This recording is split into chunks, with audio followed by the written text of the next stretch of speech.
Really excited to have Kirklyn here. Kirklyn Powell, he is a short-term rental agent there in Nashville, Tennessee. Pretty excited about that market. I stayed there first time last year. Oh my God, I would love to own something here. This would be so cool. But I'm not sure about the regulations, not sure what the sweet spot is. So I wanted to bring an expert here. I know there's a couple of students that have actually asked me about Nashville, and I said, let me get an expert here. And that's why I reached out to Kirklyn. So really excited to have him. Kirklyn, thanks for coming on. Of course, Alex. Thanks for having me. I really appreciate it. I'm super grateful for just the opportunity to speak about Nashville. I'm biased because I live here and I sell here, but Nashville is a great short-term rental market. It's a great city. It's very fun. There's never a dull moment in Nashville, which is something that I love about it. A lot of clients too, they're coming in and we want Nashville. What can we find? And a lot of times, like Nashville as a whole, like we are a very higher price point market just because we have so many people moving in as residents of Middle Tennessee. They're not just coming in to invest. They're also coming in to live. With that, on top of just property prices in general and the growth that we're seeing in the metro area of Nashville, property prices are increasing and we're trying to then find numbers that just make sense. So our number one thing for clients, and I always tell this up front to my clients, is I'm going to tell you no way more than I'm going to tell you yes. And that can frustrate you and you can be angry at me all you want, but just know that I have your best interest in mind as your STR specialist in representation. So I'm going to share my screen. I've got a little bit about Nashville, about myself, as well as a few developments starting at $299, which is a really cool and they're new construction. So Nashville, Tennessee is what we're talking about. First thing first, my name is Kirklyn Powell. I am an ex-coffee shop owner before real estate. I had a coffee shop in Northwest Arkansas, which is where I'm originally from, born and raised in the middle of nowhere. I lived there until I was 18. In fact, I opened my coffee shop at 16 and that just took off and really set me up for success for real estate. So at 18 years old, I realized I am closing my coffee shop. So I closed it on my 18th birthday, got licensed in real estate, moved to Tennessee with nobody, no fun, no nothing, just a dream of selling real estate. And I've always had a fascination of Airbnb. So just with a lot of blood, sweat, and tears, I was able to grow a business that specializes in STRs. That led me to my connections with Tyler Kuhn and Bill Faith and the whole Savvy STR network. And now I am a Nashville resident. I have a home here in Middle Tennessee, as well as an Airbnb here. And yeah, I love what I get to do. And I'm super grateful that I get to share the insights of Middle Tennessee and Nashville. I think something that a lot of people do in Nashville when they're in terms of other agents is they want to focus on just Nashville. And towards the end of this presentation, I have a listing of my own that's not even in the heart of Nashville or the county that Nashville resides in. And it's a short-term rental that I would say is one of the best in Middle Tennessee with a lot of potential that I wanted to share with your audience as well. But my goal here is as a solo agent, I work extremely close with all my clients. I'm not divvying them out to anybody else. It's just me as the one working for them here in Middle Tennessee. And I'm also looking to find them deals that other realtors wouldn't find them because they're not well-versed in the counties outside of Davidson County. So just an overview of who I am. The big thing and the big question when people come to look at the Nashville market is what's your big why? Like, why are you investing? I think everybody, regardless if they want to admit it or not, there's a why behind it. Are you wanting to make money? Are you wanting to invest for the long-term appreciation and hold? Are you wanting to invest because you have kids in college and you're wanting to pay for their college or they go to Vandy or Belmont, so you're wanting to invest in Nashville? I want to dig deep into that why. Why are you wanting to come to Nashville? Is Nashville just somewhere where you threw a dart on the board, or is Nashville a market that you have had interest in because of X, Y, or Z? And the reason I want to know your why is because I want to be your long-term, short-term rental specialist or partner in Middle Tennessee. I don't want to work one transaction with you and just let you go on your merry way and sell you a property just because I'm trying to sell real estate. I'm here to build you a business as well as build my own. And with that, it takes a mutual beneficial partnership with that. So that's why we want to dig deep into what's your long-term goals, what's your short-term goals, and how can I help you? I'm also not with the Savvy market. I don't know if Alex, if your group is familiar with the Savvy STR agents. Yes. But Savvy has short-term rental agents all across the country. So if I have a client that comes to me, hey, Kirklyn, we're super interested in Nashville or Middle Tennessee. Here's my short-term goals. Here's my long-term goals.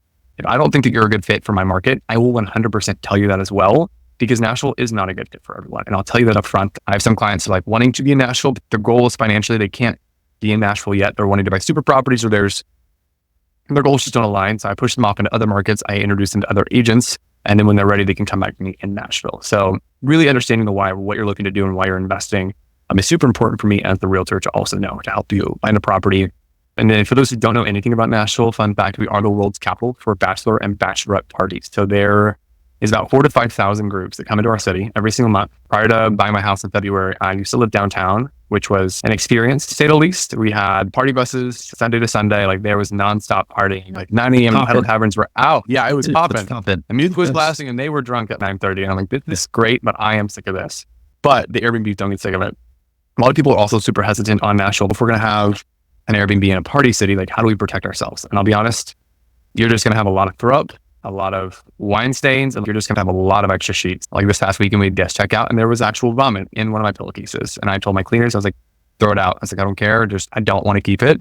And that's just something that the clients need to know. Like, we are a party city. We are the world capital for those parties. And that's just something that does come with it. We haven't had any issues currently with our property in terms of any crazy guests or any experiences, but there are things like throw up and just messes because they are coming in obliterated from Broadway.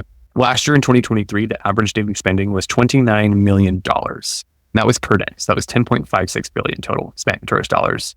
That's in between lodging, liquor, anything a tourist is going to spend money on. That is what that is accumulating to, that $29 million. And that was $3 million more per day from 2022 to 2023. Our market's still slowly recovering in terms of the tourist market from COVID. And I'm super eager to see what the numbers are for 2024, because I'm confident that it's going to be way over $30 million a day with the amount of tourism that we're seeing into our city. Another thing is we have lots of colleges in Middle Tennessee. Two of the most well-known are Belmont University and Vanderbilt University. I don't know if you guys saw on the news, but Vanderbilt, they won against Alabama, and they took the goalpost and threw it in the Cumberland River. They walked it 3 miles down Broadway and tossed it into the river, and cost Vanderbilt probably hundreds of thousands of dollars. And the guests that threw up in my pillowcase were there for the game from Alabama. So that's just in terms of midterm rentals. Vanderbilt and Belmont offer a lot of opportunity. We also have a lot of great healthcare in Middle Tennessee. So we have a lot of travel nurses. So short-term rentals is not something that you're comfortable with investing in, or at least not yet. There are some midterm rentals that are great opportunities in Nashville, and it's also an easier way to get around those strict STR regulations, which I'll get into here momentarily. Another thing is there's just tons, and when I say tons, billions of dollars being poured into our city. We have a new multi-billion-dollar neighborhood. It's mirrored off of one of Chicago's. It's called River North. Another one called the East Bank. We also have the new Titan Stadium being built. It's like literally right next door to our current Titan Stadium. The Oracle, they're placing the headquarters here. I have a bunch of listings that are a quarter mile from the new Oracle headquarters. They're bringing about 1,000 jobs. In-N-Out's coming. There's just so many other companies that are seeing the growth and the potential in Middle Tennessee. And with that, they're coming and planting their businesses here, and they're pouring money into our economy, which is great all around for us. Just in terms of like short-term rentals and what I do, here's a few that I've recently sold and or listed. I think design, this is just an off-topic side note, but design is so important with Nashville. People are coming for those parties, and they're coming in large groups, and their main priority is the aesthetic of the property. So design is so crucial for a successful short-term rental. You can have location, which is obviously super important as well, but if you don't have the design, if you're a condo full of short-term rentals, what's going to make someone else want to book yours over the one down the hall? And it goes back to the design and really having a theme throughout the home, and really making consistent throughout the home, and making it Instagrammable. I know that some markets, they don't care about the Instagrammability of a property, but we are in the time of Gen Z where they will put everything on TikTok, Snapchat, whatever they post. They want to be able to take cute selfies in the mirrors and take photos and post about that. But it's also a great way to leverage your marketing with your Airbnb as well. So there's just a few that I've recently sold and or they're currently listed. And we're also building out what's called, it's almost an STR Bible or STR directory for all of Middle Tennessee. My assistant's helping me build this out. But the goal for this is to be able to give this to clients. So Alex, once this is finished, I'll send it to you. So if you have anybody interested in the Middle Tennessee market, you're able to say, yep, we already have a directory built out for all of Middle Tennessee, breaking down the states, the cities or the towns inside of the counties, because everyone focuses on Davidson County. So it's going to break out like the major 8 counties and what the regulations are, as well as other smaller counties of people that might be interested in like Tim's Ford Lake, Center Hill Lake, things of that. So they're not just looking at Nashville or Middle Tennessee as a whole. So they're not just limiting themselves to Davidson County. Yeah, that'd be great. And Rodrigo's living there and is interested in this market. So yeah, and once we're finished with that, I'll send that over, but I'm also happy to just hop on a call and break down that over the phone. And before I get into the few developments that I have to share, I also want to talk about restrictions. And a lot of people know that Nashville does not love short-term rentals. They are continuing to get more and more strict. It's an ongoing conversation with the team at Savvy too, of how can we make sure that we are servicing our clients best of our abilities, but also staying top of mind and staying like in the loop for the STR regulations, because they don't just go out and publish these. I had an agent recently, and I'm good friends with her. She does a lot of STRs in Nashville, and we're always spitballing and bouncing ideas back and forth. And she was like, hey, just so you know, as of, I think it was September 1st, CL and CS zoning no longer allows for an NOO permit if it is majority sitting on a local street. Everything's a local street. And commercial zoning used to be our bread and butter for short-term rentals. So with that, we're always learning and growing, and we have great relationships with specifically Metro. That's the main area that we work in, is Davidson County. The other counties are a lot more lenient, but Davidson, where Nashville is located, is super strict with short-term rentals. And there's 2 different types of permits. I don't have this written out, but I told Alex that I would write up this in an email just so he can send that out to you guys, as well as what I'm presenting currently. But you have two types of permits in Davidson County. You have an NOO and an OO. NOO stands for non-owner occupied, which is what everyone here is going to be watching to look for, unless they live here and they have a dadu that's above their garage or an ADU above their garage. If it's detached and or attached and they're wanting to use that as a short-term rental, if you live in the residence, you can have an OO permit, which is owner occupied short-term rental. But I'm going to talk about just the NOO permits tonight. So NOO stands for non-owner occupied short-term rental permits. The regulations is based off of zoning and the size of the property. A lot of people want to come and they want to have these massive 6, 7, 8 bedroom properties like you're going to go see out in Nashville. And that's unfortunate for us in Nashville. We can't have those. We're not going to find very many single family homes that are zoned accordingly. If it's residential, you might as well just exit off your list. It's not eligible. Mixed use, multi-zone, some sort of urban overlay, commercial in some cases. Another thing too, just to protect our clients, we always, once we identify a property, we're going to send it to Metro and just have a written approval that it is eligible, because if we don't want our clients to close on a property and then it comes back and hey, you can't get a permit anymore. So we want to have that paper trail too, just to have confirmation. No matter how confident I feel in the regulations, I don't always trust Metro. So I want to make sure that we have a paper trail just as another layer of protection for my clients. I said a lot. Not too many realtors have actually suggested that. I like that. And that's super important to me, because I am like, for example, the max you can have is a 4-bedroom in Nashville. My property is technically a 5-bedroom, but on the tax records, it's as a 4 with an office. We have an egress and a closet. So like we are technically a 5-bedroom. And I was terrified that we were going to get this property. It was going to show as a 4-bedroom. And then when we bought it, it was for going to, some reason, show as 5 bedrooms. And then they were going to deny my permit. I had the listing agent change it from 5 to 4 on the MLS. The tax record showed 4 bedrooms. I reached out to Metro with the address. She said, hey, I'm a realtor. I'm representing a client. Didn't even say it was myself. I was like, this is the property address. Can you confirm that this is NOL eligible? Got a written response super quick, because they're always pretty fast at responding, saying, yep, it's eligible. And we were good to go. So if for some reason we closed and we were not eligible, we could then take them, I don't know, escalate it to court. I don't really know what would happen in that case, but we would have at least a paper trail, them saying, yes, it is NOL eligible. And the agent that texted me, she had an agent on her team that sold a property that was now no longer NOL eligible. And it was just not a good thing for the agent. They were super upset. The client was super frustrated, which I do not blame the client whatsoever. And they had to sort through that. So just know we will confirm at Metro for you as well, just to give you that extra peace of mind so you can sleep well at night. But yeah, it's mainly just the bedroom count, max of 4. And you're going to most likely find just condos, townhomes, and HPRs. A lot of people don't know what HPR stands for. The best way I can explain it, it stands for horizontal property regime.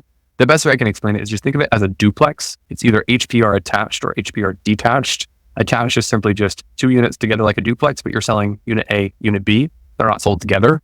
Detached, they just look like individual homes that are sitting within proximity on the same parcel of land. And with that, they just are duplexes that are separated. So they're individual units. So those are typically what we see for eligibility for that due to zoning and the size. But what I'm going to be sharing today, I've got 3 different condo communities that are close to downtown in Davidson County, all eligible for the NOO permits ranging from $299 all the way up to over $1 million. And then I have my listing is currently a 5-bedroom, technically a 6, but it's perked as a 5, so we're retailing it as a 5. But it's got a pool, a movie theater. It sits on 10.17 acres. It's located 30 minutes from downtown Nashville. And it did just under $200,000 last year. So we'll get to that in a minute.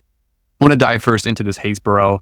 Hayesboro is located on Gallatin Pike. I know most of you are probably not familiar with Nashville, but this is located in East Nashville, super close to Briley Parkway, and it's a little less than 15 minutes from downtown Nashville. Their 1-bedroom start at $299. They've got a dark and a light package. They are brand new construction. They have, I want to say 33 units total, and they have a 7 or 8 currently under contract. I'm in the process of working with a buyer. We're writing an offer for this one tomorrow. Super excited for them. This is a cheaper condo, so there isn't any crazy amenities. But they do have an Ian Rose, which is a super popular smoothie bowl and coffee shop that's going in their main lobby. That should open Q1 of 2025, which is a really cool value add for your Airbnb of having that in there. You don't really see that in Nashville. And it's not a super walkable area, to be fully honest. This would be more of someone who's interested in getting in at a lower price point, having this as a midterm rental. I know the listing agent of this one, and she said she's got a 2-bedroom flex, and she's going to be using it as a midterm rental. I think this will be a good midterm rental. Price points are also a great entry price point for first-time investors, which I really like. And we don't really see this price for short-term rentals specifically. And with condos, I love the condos. I have a client that has bought next door to this one, and Gallatin Pike is now a super pleasing area to the eye, but it's very turning, and in 2 years, it's not going to look anything like it does. So from a long-term hold and perspective, I think this would be a really great option for anyone looking to get in. I'm at a lower price point. The next one is also one of my favorite developments. This is H&O, also known as Harold and Owen. Most of these are already sold. I want to say they have 10 left maybe. And there's some that are currently up for resale. They were purchased like construction. And then now that they are completed, the current new owners are now selling those. So right now the one bedrooms is starting at $480,000. H&L is located on 16th Ave. Again, I know you don't know where that is in Nashville, but it's located in Music Row, which is within walking distance of 12 South. You can take a quick Uber to downtown. You could walk to the Gulch, which is the heart of Nashville. It's super close to Centennial Park in West End. This is just a super, in terms of proximity to everything, it's super convenient to everything. It's super walkable. There's a coffee shop right down the road. This is also super close to Vandy and to Belmont. With that being said, I think this will be also a great midterm rental. And the reason being is a lot of the owners that have come in have kids that are in either Vanderbilt or Belmont. So they're using them as corporate midterm rentals, or they're using them as short-term rentals / second homes where they can visit their kids. So you get views of the skyline. I don't know exactly which units are available, but if anyone has any interest in the HMO, I also know the owner and the developer of this one. I've been in this property multiple times. I've not got the opportunity to sell one yet, but they're beautiful. And I think that this has a lot of potential, especially because they are new construction at a lower price point, so close to downtown and so close to college, and that there's just going to be additional appreciation there too. And then the last one, this is more of our higher end. I do have this one bedroom starting at $640, but these go all the way up to 1.4 for the 4 bedrooms. And the Hive was like not the first of its kind, but it is the first of its kind in the Gulch. The Gulch is the heart of Nashville. This is in the South Gulch though, right next to the building where Equinox is actually coming in. It's a secret that's not really being talked about in Nashville, but the Equinox Gym has finally announced that they are coming to Nashville, and they're right next to the Hive. This is walkable to Broadway, to Sobro, it's in South Gulch, but you can walk to the heart of the Gulch, full of shopping, coffee shops, restaurants, bars, like you name it, you can walk to it. And that's the big thing when people come to Nashville is they want the walkability of it. The Hive is a super high-end new construction built in 2023, and they range between 640 all the way up to 1.4. The one flaw that I don't like about the Hive is that it's super small in terms of it's not a high-rise. I wish it was a high-rise, but it's only, I believe, 6 floors, which sitting next to a train track is not always ideal. So I also transparent with clients too. When it comes to touring, a lot of my clients, I would say about 85% don't live here in Middle Tennessee. So when we tour it, whether I hear gunshots or train noises, I'm just very transparent. This is what you would have heard if you're here. And I give a full debrief in the emails and in our phone calls, explaining exactly my thoughts as a buyer's point of view and as an investor of the area. But again, I love the Hive. I think it's a great property. It does have all the amenities. Depending on the unit and the square footage, it does depend on the actual HOA monthly. And that is the thing that sometimes scares some of our investors away, is the high HOA, but it is a beautiful property. And there are not very many short-term rentals that are up and this close to the city. There is one called the Riverfront over on First Avenue, just off of Gay Street. Those range between $450 all the way up to $620, $650. And those are between 1 and 2 bedrooms. Those are very much, there's great numbers in terms of the success of them. They're just more dated. The 3 that I've shown are new construction built in the past year. And with that, it just depends on what you're looking at. If it's strictly numbers, I always push people towards the Riverfront too, just because it is a dated complex, but it is on the river. You've got a pool, and you've got the walkability to downtown too, and it's a lower price point. So I've got a friend who's got a 1 bedroom that he just listed at $450, and I think that's a really great price for the revenue that could potentially be generated there. And then the last thing that I have to show for you guys this evening is Cedar Ridge, Nashville. This is one of my newest listings, the 5 bedroom I mentioned earlier, technically a 6. You could count it as a 7 if you wanted to, but it's just shy of 5,000 square feet. It's 4,775. It's got a heated linerless chlorine pool, a movie theater, tons of entertaining space, custom cabinetry in the kitchen, hardwood floors throughout. It's got a 2-car garage with EV charging. It's got an unfinished barn that could be converted into a wedding venue. It sits on 10.17 acres. Tons of room for amenity additions. I think if you would add some of those, couple pickleball courts, some of the clear stargazing globes, and really just maxed out this property, you could do easily 250 plus of this property. And with that, my client did, I believe, 195 last year. Love her to death. I've become great friends with her throughout this process. But her listing is not great. She's in the top 5% of Airbnb, but she's got no revenue management, no listing optimization. Her photos are cell phone photos, and she still stays consistently booked. And she's built an entire book of business, and she owns her full-time event management company. And she knows Bill paid the bills. The one that called her was like, you need to call Kirklyn. And with that, she was just like, this was an accident. She went through a lot of family things. They bought another home next door that we're also trying to sell. And when Cedar Ridge, COVID hit, I'm going to turn Cedar Ridge into an Airbnb. And all of her friends were like, no, Robin, you are crazy. This is not going to work. You're 30 minutes from downtown. Just no, trust me, this is going to work. And then during COVID, everybody was trying to stay away and social distance and do the whole COVID thing. And with that, Cedar Ridge took off and blew up. So doing 195 last year, she's got 70,000 booked for next year. And her whole heart is she just wants someone to purchase Cedar Ridge and take care of the legacy that she's built over the past 4 or 5 years. So this is my listing. If anyone has any interest in this, I have more info on it. I've got a full video tour I can send over as well. I wish I had the funds to purchase this property, because I truly believe that if it's doing 195 as it is now, adding just a pickleball court alone would do insane measures for the income. And then managing it well, having great photos, great marketing, listing optimization, and actually running your pricing and doing that well. There are no comps. Like, you pull up Airbnb, it's going to say that this property will do 80,000. And we have a whole Airbnb, VRBO, and direct booking reports to prove all the financials as well. So this is a great property if anybody has any interest at this price point, that is still within proximity to downtown Nashville. This is located in Cheatham County as well, just to note that. So you don't have any regulations on like the Davidson County side. Pretty cool listing. It looks like you could take something from good to great pretty easily. 100%. And like, she's got the foundation, which is why she brought it. She's like, I don't know if this is going to sell. And I'm like, Robin, it's going to sell. You're going to see, you just got to find the buyer that will potential with this property and see that, okay, this is what she's doing as a baseline and a foundation. What can we do in addition to this? What is working in Nashville? And what's going to keep people from leaving bad reviews if we're so far from the city? Her biggest thing was stocking the property with everything you would need, so you will never have to go to the store and go into downtown Nashville unless you chose to. She did 5-star reviews. Again, she's top 5% on Airbnb, and this is being sold fully turnkey. I will say, I'm, as an investor standpoint and representing a buyer, the furnishings can use upgrades, like it can be updated. Upgrades can be made there. There's a full like empty attic space that she's currently using as storage, could be converted into a game room.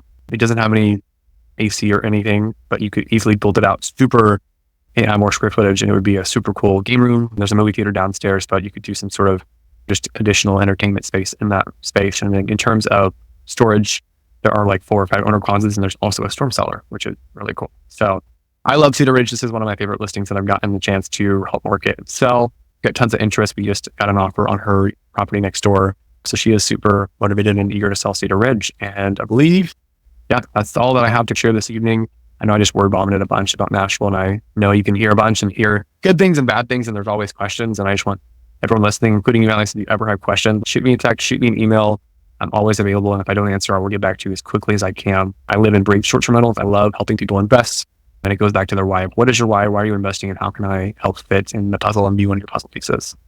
Hey, Kirklyn, thanks for doing that. Got a lot of questions here. Got a couple from the gallery here. One person, Rodrigo, who actually lives there. East Nashville is a great area. Any HOA fees? I guess that's probably a loaded question, but it's probably all over the place, right? The ones that we were looking at that were $299 that didn't have any amenities. What do you think the HOA fees are running there? Yeah, actually, I can pull it up real quick on my phone. Yes, so you're not going to be able to find a short-term rental that probably doesn't have an HOA, unfortunately. So when I'm talking about the Hive, which is the higher end, probably one of the most expensive STR communities that we have, that's going to be between like $800 to $1,500 a month, which is wild, but that's just kind of their price points. But give me one second, I have the Haysboro pulled up. I believe it was under $200 a month. I want to say $165, but don't quote me. I have it right here.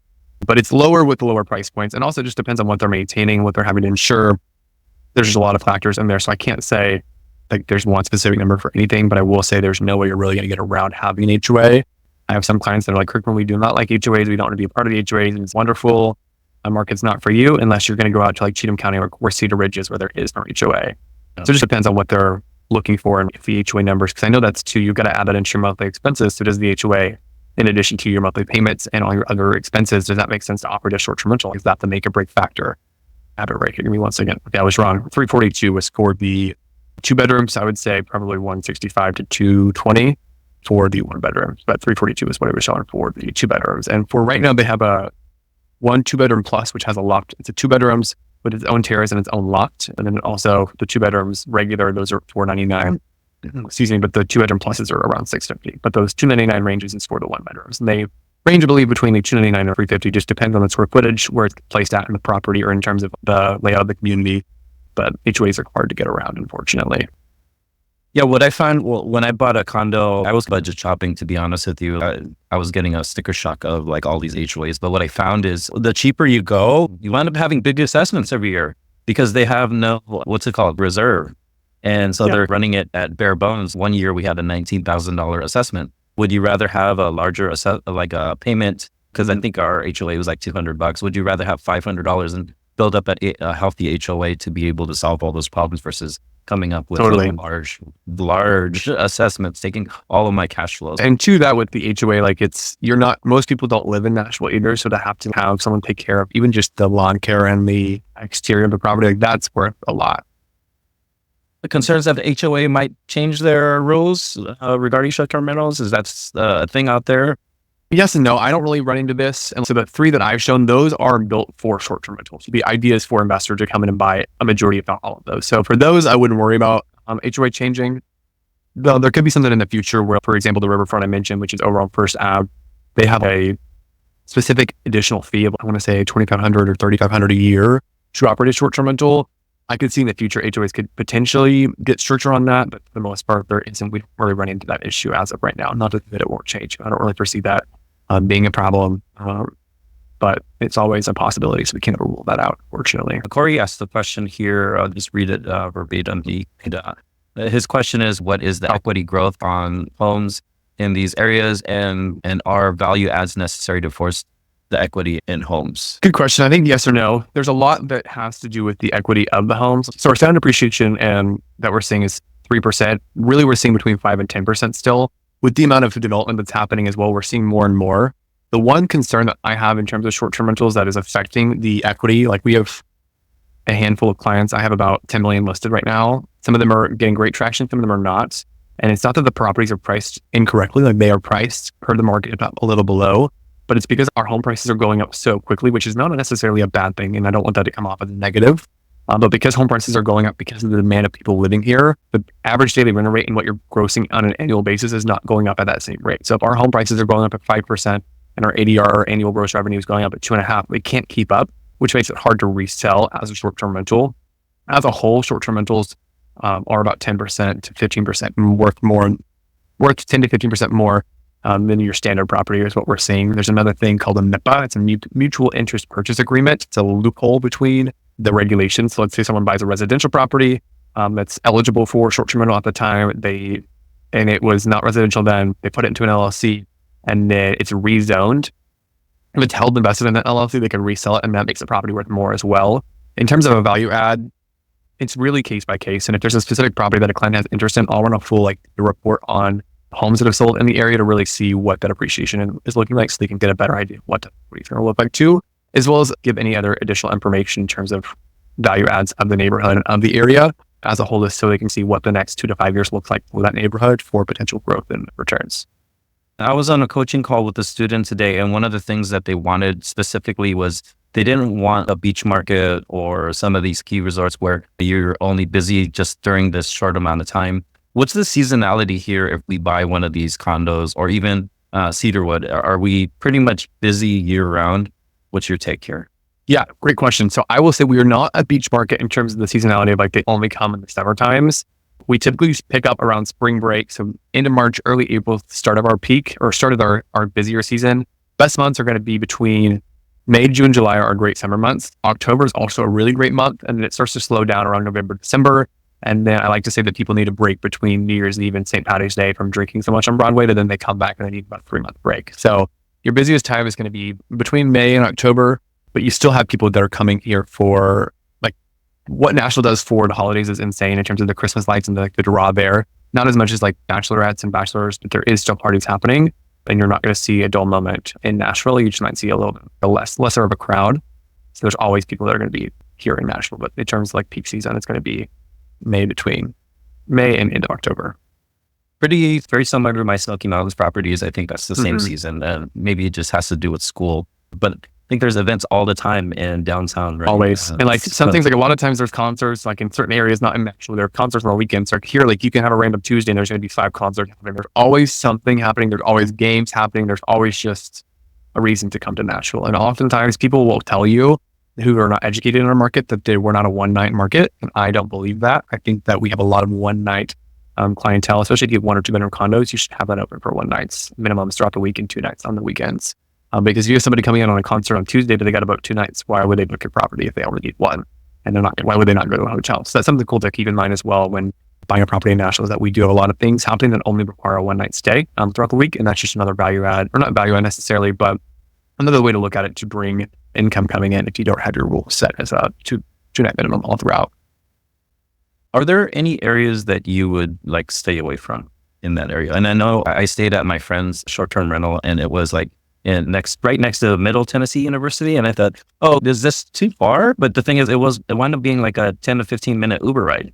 which costs like $12 or something like that. And I'm like, wait, this doesn't make sense. Like, why would I spend hundreds of thousands of dollars more just to be downtown when it's such a quick Uber ride? Totally. I think it really just depends. I can't, as a realtor, comment like this area is good, this area is bad. And then as an investor standpoint, I would invest in the bad areas. If you have the ability to have the strength to hold on, like mine's in North Nashville. There's a lot of stigma around North Nashville that it's a bad area, that it's dangerous and it's scary. I will say a few blocks down, a month after I closed my property, the FBI raided one of the last known, I don't even know what they were doing, selling drugs essentially in the gas station. And the FBI raided it. And the lady that owns the cleaning company, her husband was the one that raided it. So I got the inside scoop. North Nashville is slowly turning, and we bought there because it's actually in the Buchanan Arts District, because it's close to downtown, it's close to Germantown, still a little bit farther out, so it's still cheaper. We've got a townhome, which is technically your 5 bedrooms. It's 4 bedrooms. We did a glam room, rooftop, no garage, which is a down, or could be a negative in some connotations, but investing outside of the comfortability of, oh, this area is already completed. Great. Like I love the 12 South is already done. And those properties cost 1.2 million, but you can make the same with a property that's 800,000, 15 minutes from downtown Nashville. And they're also going to be in an area that's going to be turning. So there's a lot more return that you're going to be getting if you're holding the property for a longer period of time, say 5 years or so. So it really just depends on what your long-term goals are. And if you're open to looking into Nashville, I'm happy to hop on a phone call and do a deep dive into your goals and to see if there might be a price point in an area that makes sense. Because it really also will come down to price point of what you can afford if you're looking for a townhome, of where you can actually purchase. So if you were over by Middle Tennessee University, it's the Fisk area or North Nashville. I don't know exactly where you were. That's all in proximity. Mine is in North Nashville off of Buchanan, and we're also super close to MSU. So I can't say a good area or a bad area, but there's always opportunity for growth and money to be made in an area that's looked at as a negative or bad area. Yeah, he was doing well. He bought it like around COVID time, so pretty good price point and interest rate. But he was saying that it was generating $100,000 consistently every year. But his wife, I would say 100K probably. Was it a 4-bedroom? Yeah, 4-bedroom. I would say 100K is probably your standard for a 4-bedroom here. Just depends on where it's at. I think the 4-bedroom in the Hive that's listed 1.4, 1.5. That one could easily do 175 to 200. We have another 4-bedroom on Cumberland Heights, also known as the River District. That's over about a quarter mile from the Oracle headquarters. That one has an elevator and a rooftop pool. Excuse me, not a hot tub, which is the first of its kind. So that one we can't really even comp it because it doesn't exist yet. And that one will do really well until everyone else sees that this one's doing really well, and then they build 10 more right next door. So there's really cool like properties like that that are higher price points that may not make sense if you're looking for just the numbers, but if you're looking for the appreciation and what's being poured into the area around it, there's opportunity all over Nashville. It's just finding it and being patient. And I send out Monday morning emails to all my sellers like, hey, this is just an update. Here's your feedback. Here's my thought process on like how to make sure we're getting our property moved and marketed to the best of its ability. And with that, I've been sending out like, here's 200 and something properties that went under contract in the past 7 days. Here are the properties that went under contract that were short-term rentals in Davis County specifically. About 2.5% are short-term rentals. But there are so many STRs on the market right now because people bought pre-COVID. There's a lot of equity. They're wanting to reallocate it, but they can't sell it at the price they want. So then they're just sitting on the market. So our market's oversaturated for sale in terms of short-term rentals. But in reality, you just got to find the properties that are worth actually pouring money into that will be successful, because there are a bunch out there that don't make sense. And again, I'll tell my clients no more than I'll tell them yes. Do you feel like there's an amenity that you need to have when looking for a short-term rental? My friend had the 4-bedroom townhome. I don't even call them their condos or whatever with the roof. Yeah, the townhomes. Yeah, but I see everyone having them. I'm seeing them build those everywhere. Is that just a thing where you have to buy these things because they do so well? That's the new thing that we're seeing is like everyone has a rooftop deck. Having city use is a big thing. I've got 5 listings of our Baptist World Center Drive in North Nashville, or not North Nashville, on Cumberland Heights, next to the one that has the elevator and the pool, and that has $1 million views. Like they are $1 million properties, $1 million views. Rooftop hot tubs, that's the big thing that we are seeing is hot tubs are becoming more and more popular. I wanted to put a pickleball court on my rooftop, but I know that Metro would come and remove my permit and shut me down. So I chose not to put a pickleball court on my rooftop, but I was super tempted. I was like, if I can get away with this, would be the best thing, because nobody has a short-term rental with a pickleball court on the rooftop with city views that we could have had. But you don't have a lot of space to add a lot of amenities. So maxing out your design, maxing out your rooftop space. I have 2 living rooms. I have one on the first floor, one on the top floor. So we call our top floor the rooftop lounge. And then I don't have a garage, but if you have a garage, just converting that is always an option too. It also just depends on the location of your property. If you have parking, because if someone needs parking and it's in an area where they may not feel comfortable parking in, then you're going to want to have that garage, or at least half the garage where they can park and feel like their car's vehicle is secure. So it really just depends. Property by property. I know that's not probably the answer everyone's looking for, but it is going to be property by property and investor case by case. Probably a loaded question here because you said that design is so important when purchasing a short-term rental in this market. How much money are you seeing your clients spend, and can they get to a point where, or can a client come into the market with an idea of saying, hey, I'm going to put $20,000 into this, and you're like, oh, that's really not enough? Great question. Can you see my screen currently still? Yes. Okay. So I'm going to go, can you see my mouse? Yes. Perfect. Okay. So this one in the middle, this is what they had called as the brat house. I have clients from Alaska. They had $500K cash to come and spend. They're like, we want to buy 1-bedroom condo with $500K. We're just going to pay for it in cash. And I was like, no, we're not going to be doing that. I was like, how can we make your money work for you? And I was like, let's buy 2 4-bedrooms that are attached. You rent them out as 8 bedrooms. So you have 3 listings instead of 2.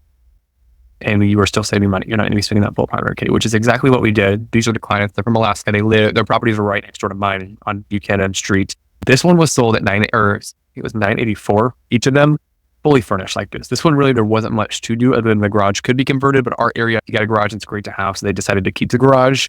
So we are still seeing properties, and this one appraised at $984 as well. So you're really getting a property that appraised for what it's worth, and you're also getting a full turnkey property. Same with this one. This is their other unit. It's the more masculine unit. We do see that more feminine units will do better. This unit is over on Baptist World. I have it currently listed. We had 8. We have currently 5 for sale. Those are also being fully furnished with a $60,000 design package. So I would say depending on what the property already has and what it needs and the size of the property, anywhere between 25 and 100, you could always be spending more. And it also depends on if you're going to do it yourself. For mine, we did about 30,000. We used like the bones of it, like all the frames were just like black iron steel. So that was what we kept because we didn't want to spend, we didn't have the funds to spend a bunch, but we still wanted to do a more soft, feminine aesthetic to the property. And that just seemed to work for us. And I love interior design. So I did all the design myself. So I didn't have to pay a designer. So that's just an extra fee to keep in mind too. So it depends on the property as well, which I know is not what they're wanting to hear, but between 25 and 100, could be more, could be less. It just depends on what the property has to offer. For this one, like they're offering a $60,000 furnishing package, 3 different options. You can choose which one you want, and then they will furnish it for you. I would always advise my clients to take that $60K and go spend it elsewhere with a designer of their choice, because they're also going to be getting 8 other units that are going to be having the same 3 design options, and you're not standing out in the market. You mentioned like there's a lot of properties that are for sale right now. Is this a market where you could still negotiate and, or do you feel like sellers are just not budging right now? It depends, honestly, on the client too. So like I have one that we're listed, I would say 50K over where we should be. The property is worth what we're listed at, but to sell it, we're 50K over. There is room for negotiation though. There's always like now the topic of commission. Like we've always offered commission. I've always advised my sellers to offer buyer agent commission, but that's a big conversation now. We're not offering it. That's an extra expense. It's always been negotiable too. And don't let that scare you. Like I have a buyer right now, they're wanting to buy and they're offering 0% commission. And I told the selling agent, great, thank you so much for letting me know. We're going to have a 3% written in the contract, just so your buyer, or just so your seller's aware. When I tell my clients, like most of the time, you're not going to have to pay me anything because we're going to negotiate it one way or another. I see that there's less negotiation on the purchase price, more on what they're going to give you on the back end, especially with new construction. They're going to be super strict on that purchase price just because they don't want to hurt their costs, but they're willing to give you X amount. Like there's one right now, I think she said $1,049,000 at new construction, Bordeaux area. Bordeaux also has a really bad rep, unfortunately, but Bordeaux, I would 100% buy one of these properties. They're 4 bedrooms, rooftop hot tubs, no city use, 2-car garage. They're $1,050,000. They were at $900,000, and then they have a price for now $1,050,000. So that's where she's at. Fully furnished, turnkey, done by a professional. Design is incredible. I know that she would be willing to go up to $100K in concessions. So wow. It just depends on the property and the desperate sellers. Let's talk a little bit about revenue, because a lot of us have a difficult time analyzing properties, and so a lot of us use AirDNA or some other tools, and like you mentioned, Cedar Wood, or I forget what it's, sorry. Cedar Ridge. Cedar Ridge, like AirDNA saying that it's generating $80,000. How are we analyzing these properties in this market? Is AirDNA even accurate? That's a hard one too. Yes and no. I always like to go in. I never trust the number. If you don't have the pro subscription to AirDNA, and you type in like 123 Main Street, 4-bed, 4-bath, and it's like, you can make 75K. I never ever go for that number. I always have real comps in that area. I also want to befriend all the property management companies that are ran well in Nashville. So if I have a question about a property, they probably either manage one in that complex or in the area, or they have someone that does or owns one, and having resources to those actual numbers is super important too. So that just depends on the property, which I know is really bad. And you guys, I feel like I'm not answering the questions, but it is case by case. One thing to keep in mind with AirDNA is based off of Airbnb and VRBO listings for Nashville specifically. When you sell your property, your permit dissolves and you've got to reapply for a new one, which means you've got to have a new Airbnb link, a new listing. With that, there's so many new ones coming to the market that's really skewing our data. So you're going to have one that's doing 90K and another one that's showing 10K because they just launched. And that's really skewing the data because it's still going to be the same property in terms of the 4.4 townhome, if that makes sense. That hurts the data. So I always go off of what the actual comps on AirDNA are showing. And I feel like I've also just become so well versed in the whole Middle Tennessee market or Nashville market specifically that I can really look at a property and be like, this is what it needs. This is what it can do. And then I have other people backing me on the back end with their support and in terms of like revenue management, property managers, things of that sort. And I always target the property managers that are owned by locals because they are ones with no BS. And I like the ones that don't give out performance because like I have one, her name's Genevieve. Their SkyShare management is what it's called. And I'll call her and ask her, and she's like, this is what I could do. Great, that's what I was thinking.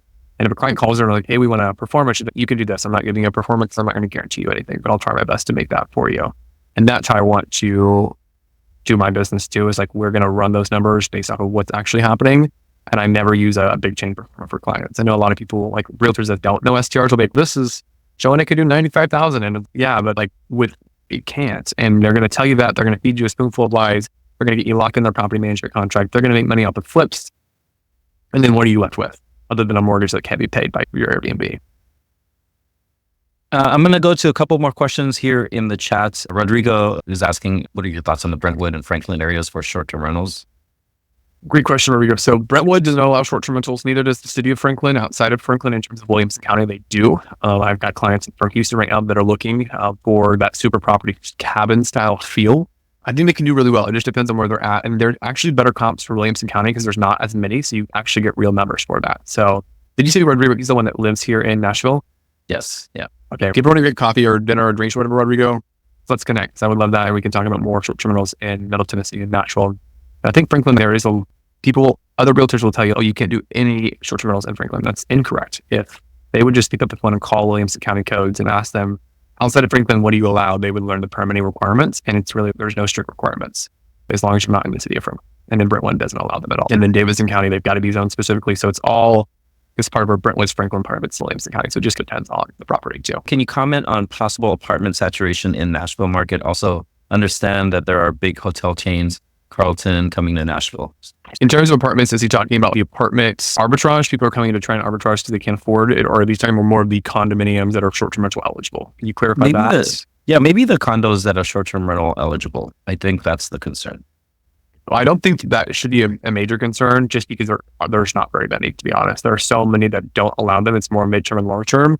There's tons of condos, like the 505, the Meridian, all those that are downtown, but really the H&O, the Hive, the Mio, the Illum, like there's maybe 10 that I could think of off the top of my head that are actual eligible for STRs on the NOO permits. There's one coming downtown. I don't have much info to share yet.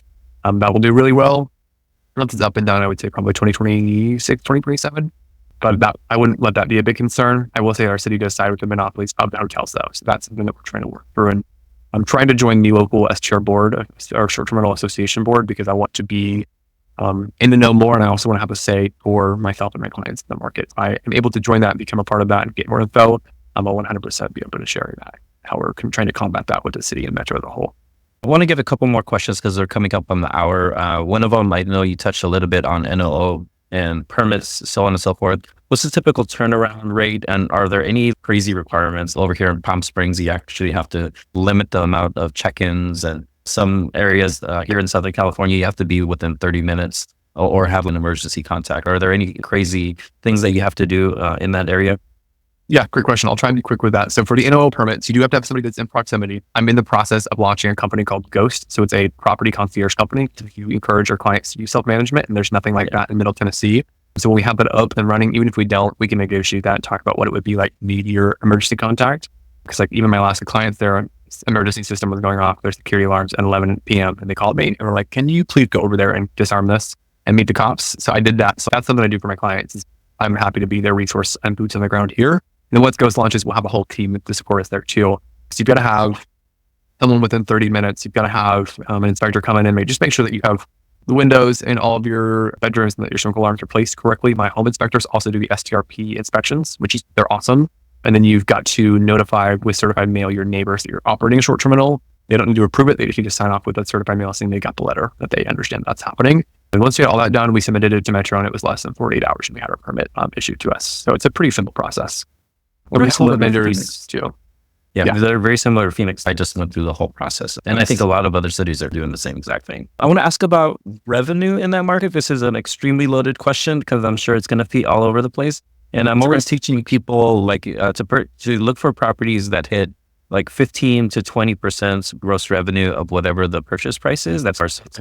Do you feel like that's still achievable in this market? To be honest with you, not that we're saying. It's not impossible. Let's say, I'm going to pull up my calculator real quick. Because if Cedar Ridge, I believe it can do 250. So let's say we're doing 250 of a 1.4 million purchase price. That's going to be putting you at almost 18%, which is fantastic. We are not seeing that in Davidson County though. Like because our purchase price is going up so fast and at such a high rate that we're not seeing. 15% would probably be the max that you could find currently. That's what we're trying to build out a better system to find properties that are outside of Davidson County and like help identify, like Cedar Ridge is going to be a great starting point for us, because if we're seeing what they're doing out there, how can we then help clients duplicate this and be the ones that are helping clients find properties that no other realtor even knows about because they don't have the confidence in the data. So that's what we're currently building out. But to be honest, you probably won't find that, or it'll be more, I guess you could say, rare to find it. But I have a VIP list of clients. So when that does come across my desk, that VIP list of clients are the first ones to see it. Yeah. Other reasons to purchase there, right? Like the appreciation is bonkers, and you could pretty much get your money back within 2-3 years or whatever it is if you could refinance. So that's one of the reasons I really like Nashville. Yes, the revenue is a little bit tighter, but I think there's other reasons, right? Amazing. 100%. And the best way I explain it to clients, is like lifestyle assets. That seems weird to say of like, why are we buying a lifestyle asset? But a lot of people want Nashville just because of Nashville, and they know that it'll pay for itself, and that's all they want. And they know that they're going to cash out on the tax advantage and the appreciation, and that's enough for them. But then go back to the why. What's your why in investing? And if Nashville's not a good fit, I'll tell my clients up front, hey, let's talk to Scott at Savvy and let's get you connected with other STR professionals outside of my market to see if there might be a market that can better fit your needs. Kirklyn, where can people get a hold of you? Great question. I'm going to pull back up my screen. I've got Instagram, Facebook. I'm very active on both of those. It's just at Kirklyn Powell, but it's Kirklyn, not LAND like Costco. I always get the joke of Costco. So it's Kirklyn like Costco, but not. So my cell is here, 870-654-0747. And then my email is kirklyn@arkproperty.group. Or if you have a Savvy connection to them, kirklyn@savvy.realty is another way. And then you can book a call with me. Just go to dit.ly/Kirklyn. My calendar's open 3 days a week. So hop on a call. If there's not a spot that you're wanting, shoot me a text. I'm always available. We can try and make room for you on my calendar, because I would love to chat with you guys and possibly find you a property in Nashville. Yeah, I jumped on a call. It was a Calendly link, I think, and we jumped on a call. Yeah, with Kirklyn. So you need to jump on the call. Please do. Yeah. I know Corey eventually he's closing here soon, but down the road here, I think this is probably a pretty good market for him. With that said, we're going to go ahead and end the meeting. Kirklyn, I'm going to send you a copy of the recording, and I'll have this video up on the Facebook page soon. If you guys are interested, please get a hold of Kirklyn. Cool. Thanks, Alex. Yeah. Okay, guys. Have a good night. Thank you. Bye, guys. Bye.